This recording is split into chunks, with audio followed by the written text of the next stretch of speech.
जो कृषि सुधार बिल हैं ये दोनों के दोनों किसानों के जीवन में क्रांतिकारी बदलाव लाने वाले हैं। जो किसान है वो इसे समझ रहा है, लेकिन बीच के बिचौलिए और ये कांग्रेस के नेता जबरन देश को गुमराह करने का एक असफल प्रयत्न कर रहे हैं, जिसमें ये सफल नहीं। जो लोग इस एक्ट को नहीं समझना चाहते हैं उन्हें समझाने से कोई फ़ायदा नहीं है, लेकिन आम किसान इन विधेयकों को समझ रहा है। और आप देख रहे हैं इतनी बड़ी तादाद में दिल्ली के आसपास के लोग, बागपत तो किसानी का कितना बड़ा जिला है, वहाँ से इतने सारे लोग चल के आए और सब इसके लिए मोदी जी को बधाई दे रहे हैं कि बहुत अच्छा रिफॉर्म किया, अब हमको आज़ादी मिल गई है। अब मैं समझता हूँ कि एमएसपी के बारे में आज देश के किसान को तो कोई शंका नहीं है। सिर्फ शंका किसको है?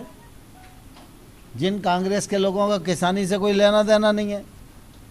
एमएसपी थी और एमएसपी जारी रहेगी। खरीफ की और रबी की दोनों की एमएसपी घोषित है। कल खरीफ की फसल आएगी, हम उसको खरीदना शुरू कर देंगे। इसमें किसी को चिंता करने की ज़रूरत नहीं है। कांग्रेस के लोग बोलें तो एक्ट पर बोलें ना, एक्ट के किसी प्रावधान पर बोलें। एक्ट के किसी प्रावधान पर बोलने की उनकी हैसियत नहीं है और इधर उधर एमएसपी की इसकी बात कर रहे हैं जो बिल। ऐसा है, किसानों के चेहरों पर खुशियां हैं। आज देश भर से किसान आकर प्रधानमंत्री माननीय नरेंद्र मोदी जी को धन्यवाद दे रहे हैं। और ये जो तीनों बिल पास हुए हैं, इन तीनों बिलों के अंदर किसान के आने वाले समय में जीवन बेहतर बनेगा, बेहतर होगा और किसानों को इससे लाभ होगा। जो 2022 तक इनकम डबल करना है वो भी सफल होगा और किसान आत्मनिर्भर बनेगा, तभी भारत आत्मनिर्भर बनेगा।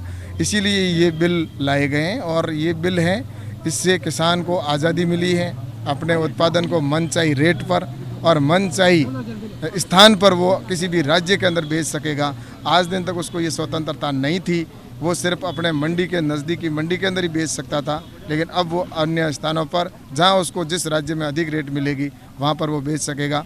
उनको ये आज़ादी मिली है। और दूसरा मैं तो यही कहना चाहूँगा कि एक माचिस बनाने वाला, इवन एक सुई का बनाने वाला, वो कहीं पर भी अपना उत्पादन बेच सकता है, लेकिन मेरे धरती पुत्र अन्नदाता क्यों नहीं बेच सकता?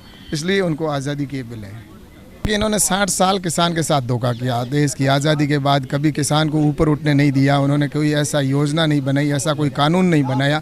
जो भी बनाया वो किसान विरोधी कानून उन्होंने बनाने का काम किया था। लेकिन अब जो प्रधानमंत्री माननीय नरेंद्र मोदी जी के नेतृत्व में ये जो बिल पास हुए हैं, इससे किसान को आज़ादी मिली है। वो अपने उत्पादन को कहीं पर भी बेच सकता है, किसी भी रेट के अंदर बेच सकता है और एक स्वतंत्रता मिली है। तो निश्चित रूप से इन बिलों का स्वागत करने के लिए आज यहाँ पर हज़ारों की संख्या के अंदर आए हैं और तोमर साहब का, माननीय तोमर साहब को भी धन्यवाद दिया और देश के प्रधानमंत्री जी को भी धन्यवाद दिया। और इसी तरह पूरे देश भर के अंदर सब जगह पर किसान इस बिलों का स्वागत कर रहे हैं और इसके लिए प्रधानमंत्री जी धन्यवाद संदेश भी भेज रहे हैं।